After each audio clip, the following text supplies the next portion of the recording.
Здравствуйте. Меня зовут Татьяна Викторовна Евсюкова.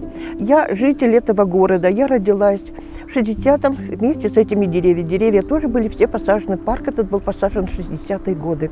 Он когда-то поливался. Парк принадлежал городу, Зеленстрой. Парк поливался, было хорошо все.